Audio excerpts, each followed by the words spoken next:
Okay, in today's session, I explain about operating system services. Operating system is a software program which provides an user interface between user and your computer hardware. With the help of your operating system, you have to execute user programs. It provides services to the both users and the programs. It provides an environment to execute all the programs in a convenient manner. Various operating system services are, first of all, follow this diagram. A view of operating system services, user and other system programs. GUI indicates graphical user interface or batch interface or command line interface. Command line interface means your character user interface. These three interfaces are provided to the user.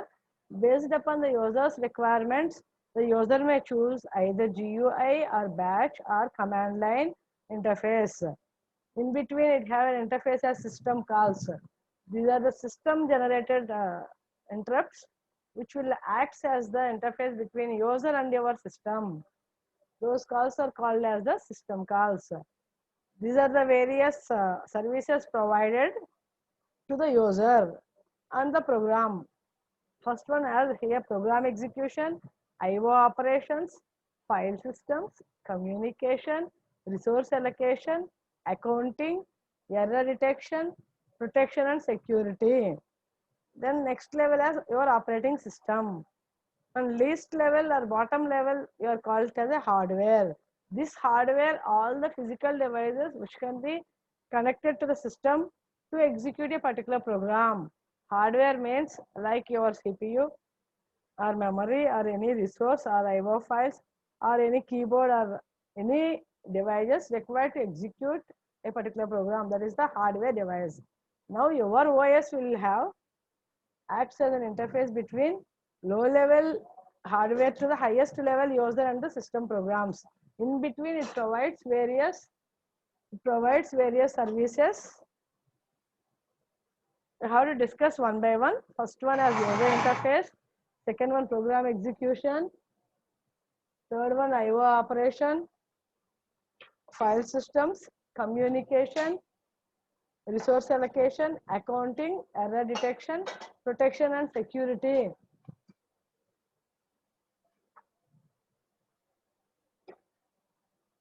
Just we'll explain one by one. First one as user interface. Almost every operating system, it provides a user interface. You have to consider, for example, DOS, Microsoft Disk Operating System. It will provide character user interface or command line interface. CLI in capital letters displayed command line interface means at the C prompt the user must have to given the commands one by one and those commands are to be executed. That is called as the command line interface. It displays all the character data only. There are no graphics, there are no images, there are no color screens. Only you have monochrome display adapters used. Only black and white monitors only available. That is called as the command line or character user interface. Best example for the command line interface as Microsoft Disk Operating System. Next, coming to the next category, batch operating system. Several jobs are collected to the similar applications collected to a batch. Those programs are executed. That is the batch operating system or batch interface. Third one as graphical user interface, GUI. GUI means it is a pointing devices are available like your mouse, joysticks, all will be available in the graphical user interface. It gives the user very interactive interface to display the programs, to do the actions, or to develop any application. It uses all the audio video signals are available in case of graphical user interface or graphics user interface, audio video signals, MP3 players like Paintbrush, MS Word, MS Excel, PowerPoint, all the Windows operating system will provide graphical user interface. Depending upon these three types of interface, the user requirements, based upon the user's requirements, the user may choose either command line interface or graphical user interface or batch interface. For example, they want to develop a payroll process. They have to use all pointing devices, then go for GUI. They want to use only black and white characters, then go for command line interface. Other than that, you have to same applications of entire payroll system of entire organization used. They may use batch interface also. Means with the help of user interface only, you have to create your program. Consider your Windows, for example. You have to click to start and open any notepad or wordpad. You have to type the program, save the file, and ready to execute. That is the next service provided by the operating system as program execution. The system must be able to load the program into memory and run the program and end the execution either normally or abnormally, indicating the errors. Means the OS will provide a loader program to load that object file or the exe file to the main memory and ready for execution. Entire program execution will be normally by exit last end of the program. Otherwise, abnormally in between you have any exceptions or any some hardware failures or software failures are occurred, then there is an abnormal exit will be there. That is the way of program execution. The entire care will be given by the operating system. Coming to the third on IO operations. A running program may require IO, which may involve a file or an IO device. Means if you want to send any input data, you have to use IO device like keyboard. If you want to display the output to the screen, you may use printer or plotter or screen. Based upon the user requirements of the program, IO operations are to be taken place. Means input values are supplied to the program by using the keyboard.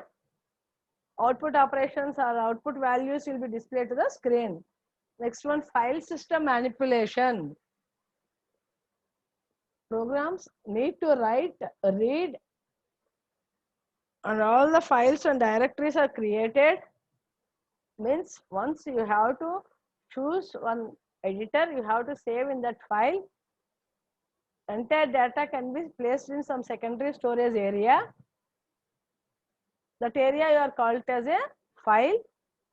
Various file operations are provided by the OSR. If you have to create a file, write the contents to a file, read the contents from a file, delete the file, fetch the items in a file, list the file information ls or list of all the files in a directory, and permission management. Once you have to create a file, there are file permission management will be there.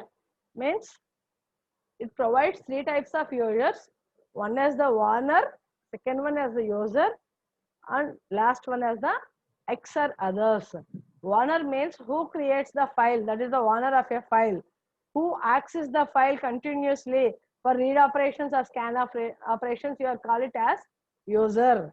Others, some unknown person, they have to execute the program only. That is called as the other. OUX means owner, user, and others. Those are the three permissions available for any file while creating a file. The OS will provide three permissions. One as write operations, read operations, and execute operations. Owner will have all the three operations are permitted. Means read, write, and execute. Some values are assigned for each RWX. For write operation, you have 4, read operation 2, execute operation value 1. Totally you have 7. 7 means the owner will have all the rights. He want to write the data or modify the content, read the data from the file and execute that file. That is the owner. User will have only read and execute permissions only. Read means 2, Execute means only one value. Total 2 plus 1, 3 value. 2 plus 1, 3.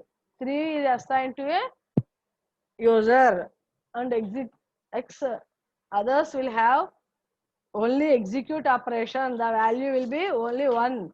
Execute means you have to execute the programs without modifying the content.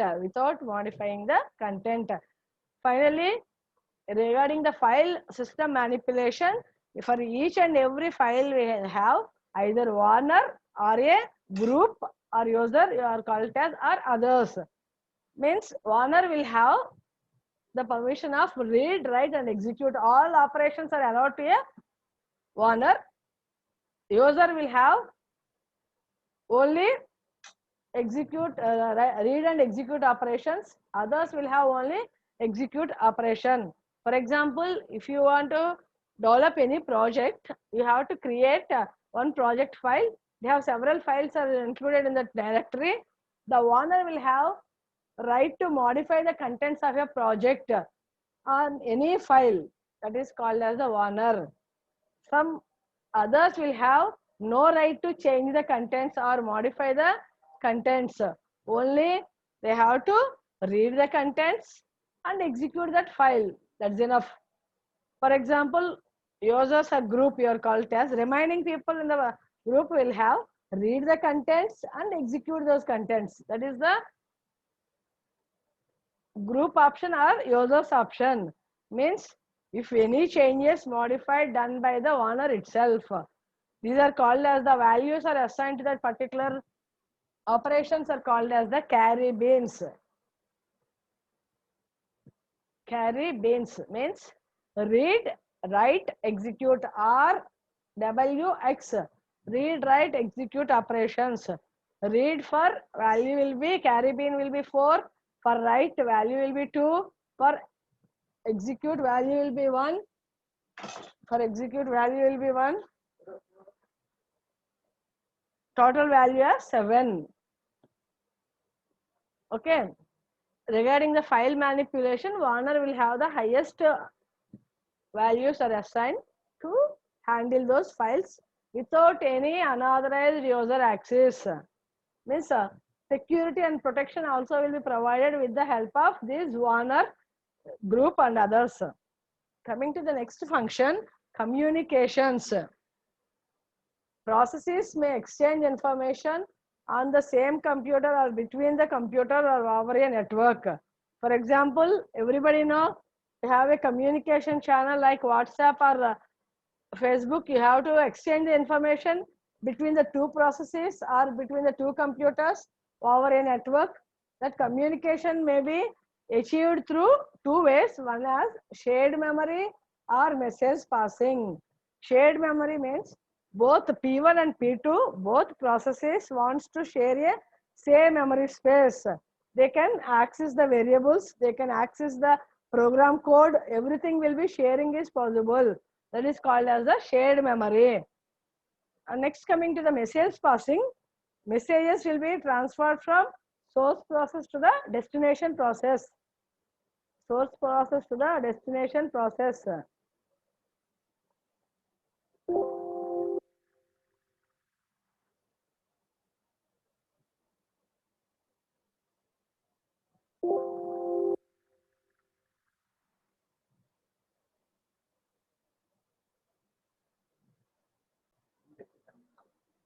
After IO operations, you have the error detection.